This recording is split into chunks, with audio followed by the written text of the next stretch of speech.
Okay guys, my Craftsman 10-inch deluxe motorized table saw. Let's go through it. So guys, they don't make them like these anymore. This just came with the estate. We don't need it. Comes with a stand on which has rolling casters. Nice big large top for your cutting application.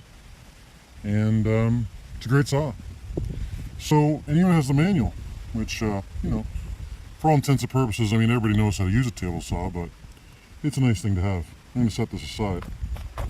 So what do we have here? This table saw is, so what we have here is we have, you can change the pitch of the blade, and of course there's the on-off switch, and there's a reset button, and as well you can change the height of the blade as well.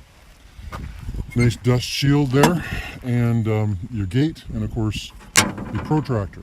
Nice thing about this table saw though, it's got a nice big top.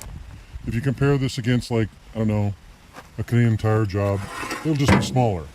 This top is 50 inches from side to side and 30 inches deep, so it's a good saw.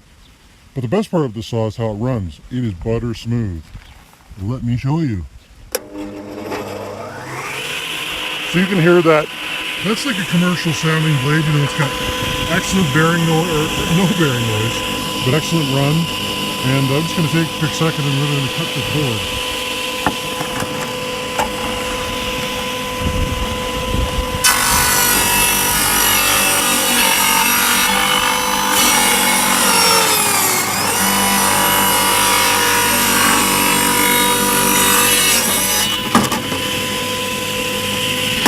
And you can see it cut through that without any issue.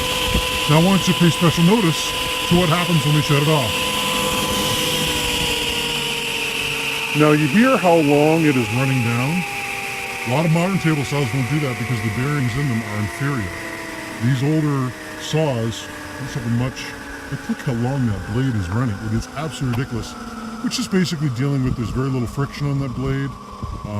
The belt travel is very low. It's a great saw.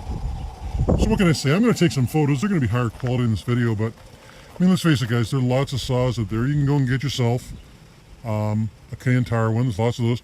Half the chassis is plastic. There's some high-end stuff out there that's really great, but it's really hard to handle. Maybe they're really heavy. This one's sort of like right in the middle, but I guess the biggest selling point of this particular saw is the very large table. Again, 50 inches by 30. Built-in stand.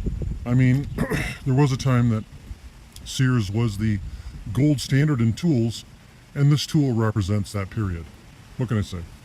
So again, I'm going to take some photos. As far as pricing is concerned, guys, I don't play pricing games. I mean, if you aren't sold based on this presentation, for sure there's lots of crap out there you can go and get. I just don't play pricing games. So if that's your thing, go buy somebody else's saw. In the time it takes for me to have a conversation with you about price, I will have sold it to someone who gets it. Not trying to be rude, guys, but I just don't have time for the party game. So show that. If you like what you see, send me a text, email, or phone call, and I'll sell it to you.